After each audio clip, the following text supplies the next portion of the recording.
Hello everybody and welcome to Fat Buddha Fitness. I am of course your host Chester Monkey Magic. Now the snow's been falling, there's a freeze in the air, it's cold, it's white all around us, and it's the kind of conditions that discourages a lot of people from getting out and continuing their regular fitness program. However, fear not, because I am here to show you how you can beat the big freeze, and even though you have to go out into the cold to do it, you can still stay fit in winter and keep warm at the same time. So today I've come up with a winter workout just for you, and I'm going to show you some exercises that you can do out here in the freezing cold to keep fit and stay warm. When it's a cold winter day, the last thing you want to be doing is getting down on the floor in the snow. Reason for that is it'll be getting you colder and stopping you from warming up your body. I mean, even if you warm up beforehand, if you get warm and you start to sweat and then you go down in the cold snow, get that on your body, that's going to start cooling down those muscles that you want to keep warm. So for a winter workout, what we need to do is one, stay off the floor, and two, keep moving the whole time. Because it's only by keeping moving that you're going to be keeping warm. Great thing you can do, particularly if, for example, you have a bit of a garden like this, is find a heavy object, pick it up and walk up and down. So, in my mother's garden, she's got lots of plant pots and various things like that. Find one of those, hoist it up, like that, and get on your bike.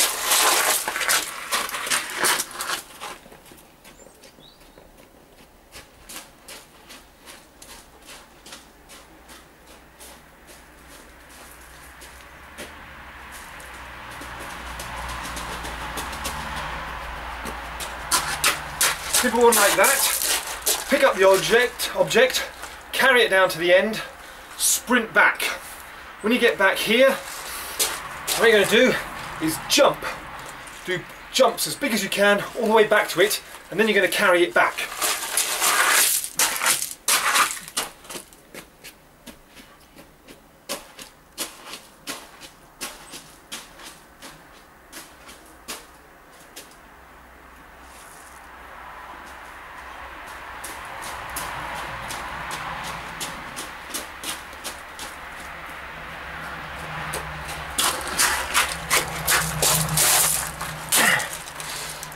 Put it down this end, and then off you go again, sprinting up there, 2-footed jumps back, or if you want to mix things up, hop back on your left foot this time, pick it up, carry it over there, sprint back here, then hop on your right foot to go and pick it up again. And basically what you can do is keep doing that for 2 minutes. So use an interval timer, set it for 2 minutes, and just go up and back 2 minutes until the bell goes off. So that's your first exercise. Having done that and got yourself nice and warm, we're going to go into a bit of strength work, specifically the biceps and the upper back as well. Basically, in a garden like this, what you do, find yourself a tree branch, like this one here behind me, jump up, grab hold of it, and pull yourself up.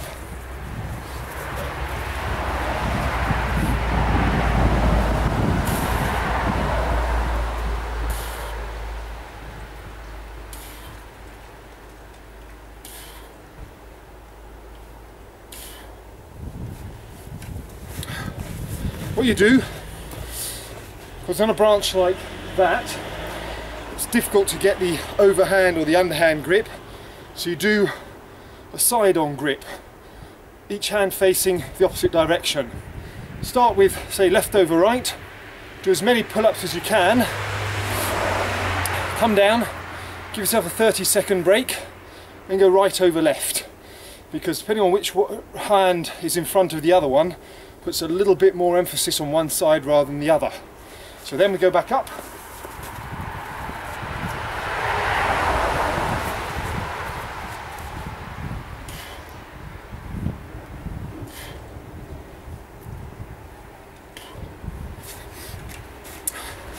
And you keep doing that, as many as you can, each time. 30 seconds rest in between. As many pull-ups as you can, swapping hands over each time, until pretty much you're at the point of barely being able to do one. Then you take a break from that. Now, it's post-Christmas, and a lot of people will probably still have, or possibly still have, a Christmas tree lying around. If you've got that you've thrown out after the 12th night, and it's still lying around in your garden, you can use that to help you out in your workout.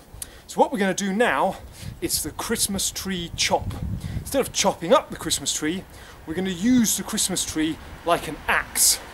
And what you do, set your timer for 1 minute, and you're just going to pick it up and chop it down. Pick it up and chop it down. And if it's a nice big or reasonably sized Christmas tree like that, it's heavy enough to get your body working. So, like this.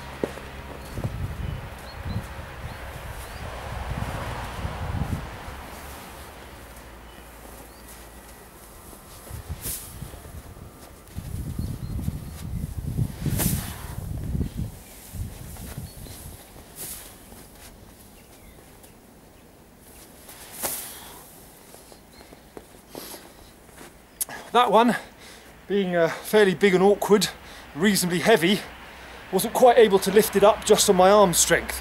So I used my back as well.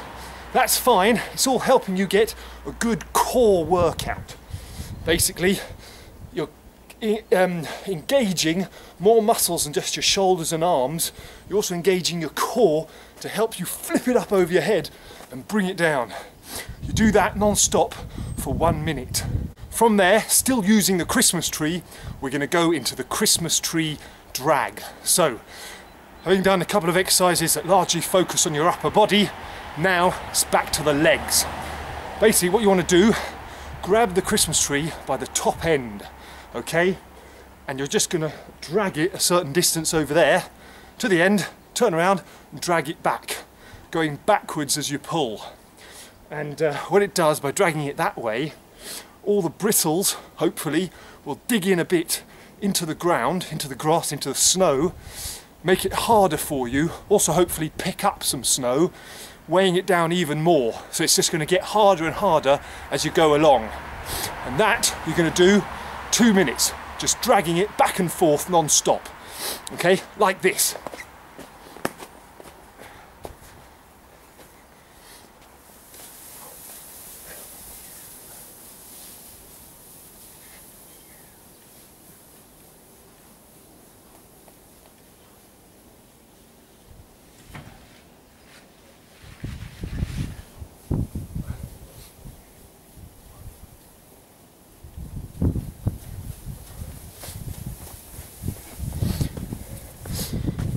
Do that as fast as you can, okay? Little short steps, pulling as you do. It's like almost doing like the rowing machine in the gym, or the upright row or sitting row on the weights machines, pulling that way, but also working your quads and your calves. Little steps, pushing backwards all the time. 2 minutes of that without a break. To get fit, a lot of people like to run. And there's nothing wrong with that. It's good stamina, good cardio work. But in the freezing cold, embarking on a 40-minute or 1 hour run is not always particularly appealing, particularly as when you start out, you're not going to be very warm to begin with before you really get the blood circulating around your body, and it's not always very pleasant. So instead, we've come up with this next exercise, which is 2 minutes as well. And what you're going to do is you're going to shuffle. Basically, you're going to find a point in the middle, and from there, you're going to run forwards, run back to the middle, run out to the left, back to the middle, backwards, back to the middle, out to the right, and back to the middle. All the time, keeping your head facing the same way.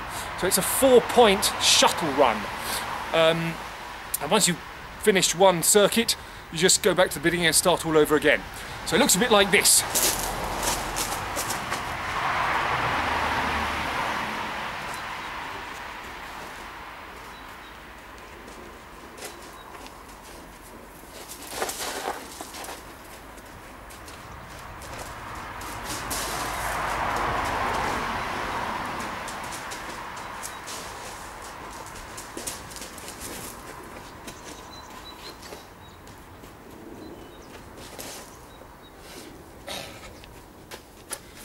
and so on. There you have it. Basically, you've got to try and keep your footsteps quite short and small, particularly in the snow and slippery conditions, and it's just fast feet, forwards, backwards, side, in, backwards, forwards, side, in. And you keep going like that for 2 minutes. That's going to pick up your cardio and keep your legs working. For this next exercise, we're going to keep working on the legs, but it's going to be more power rather than movement and fitness. What you need to do is find yourself another nice big plant pot if you can, or any sort of heavy weight, like this plant here. You can't see the pot yet, but you will when I lift it up. What we're going to do, squat down, grab hold of it, lift it up like that, using your legs, keeping your back straight as you do it. Squat back down, put it down, step back, and you're going to do 5 squats like this. Then you step back in, grab hold of it, squat up, squat back down, step back, 5 squats. Okay, and again that, 2 minutes of that. So basically 1 heavy deadlift, put it back down, keeping your back straight the whole time. Okay, sometimes it's difficult with plant pots, depending on the shape, but get it off the ground. Lift low with your legs, back straight the whole time. Drop it back down, squatting down, back straight, put it on the ground. Don't drop the plant pot, squat down and put it on the ground, and then 5 free squats like that. And that, you're working the power in your quads, but also it'll be working a little bit on the endurance of those quads. After 1 heavy lift, we've still got to do 5 short, sharp, fast ones that aren't heavy, but will certainly start building up the lactic acid in them and start making them burn. For the final exercise, we're going to go back to the upper body, and rather luckily my mother has an ideal plant pot with these little holes here which sort of act as handles. Now you can do this with a kettlebell, a dumbbell, a bag with weighed down with books or shoes or whatever, anything basically you can grip hold of. And what you're going to do is you're just going to swing it around your body like that. This, because the 2 holes are close together, it's ideal. So you're going to swing it round, and you're going to do 1 minute in one direction, and then 1 minute in the other direction. Just swinging it around your body. Make sure you get a good grip of it and don't drop your mother's pots, otherwise you'll go absolutely bananas. Like this. Okay? And that's mostly going to work the shoulders. Earlier we had the biceps with the pull-ups. We had the Christmas tree chop, which works the upper back and the triceps as well. And this one, primarily the shoulders. So you're just going to do a swing like this, 1 minute one way, like that, and then 1 minute the other way. And this, again, it's not moving your feet. It's not particularly difficult, depending on the weight of the plant pot or whatever weight you're using. Obviously the heavier it is, the more difficult it is, the more you'll feel it in the shoulders. But after everything you've already done, you should be nicely starting to tire, and you know, your heart will be screaming for a break, and this will ensure that your heart can't take a break just yet. 1 set of that, we're looking at, what was that, 2 minutes, somewhere between 12 and 15 minutes, particularly if you factor in the amount of rest time in between each exercise. So let's say a good 15 minutes for 1 set, maybe up to 20 if you're really feeling it and taking extended breaks between 1 set and another, or 1 exercise and another. So a couple of sets of that, anything up to a half hour, 40-minute workout, that's great. Or even if you only do 1 set because it's cold, but in that set, because it's quite intense, it'll be getting the blood flowing around your body, keeping you warm, getting your muscles working, getting your feet moving, and there you go. That's today's winter workout. So there you have it, proof that there's no need to be afraid of the cold or to let your surroundings get the better of you. Instead, you can tackle the cold head on and in fact use your surroundings to help you get fit or stay fit and get in shape, and throughout the winter months, despite all the big meals and the excesses that you had over Christmas and the festive period, you can still come out of it looking as trim and as energetic as ever you once were in your youth. I'm of course Chester Monkey Magic. This was today's winter workout here on Fat Buddha Fitness. I hope you enjoyed it, and I hope we continue to inspire you to do everything you can to lead a healthy lifestyle and get the most out of your life. That's all for today. I'm Ito4.